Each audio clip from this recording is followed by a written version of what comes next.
आप देख रहे हैं इकरा उर्दू न्यूज़। मैं हूं हैदर अली।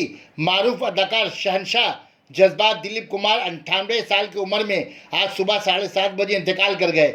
दिलीप कुमार कई दिनों से उम्र से मुतल्लिक सेहत के मसाइल से दुचार थे। उन्हें कई बार अस्पताल में दाखिल किया गया था। बम्बई के पीडी हिंदुजा अस्पताल के आईसीयू में दाखिल किया गया था। डॉक्टर जिल पार्कर ने उनकी मौत की तस्दीक कर दी। 6 दहाइयों की कैरियर में दिलीप कुमार ने 65 से ज़्यादा फिल्मों में काम किया।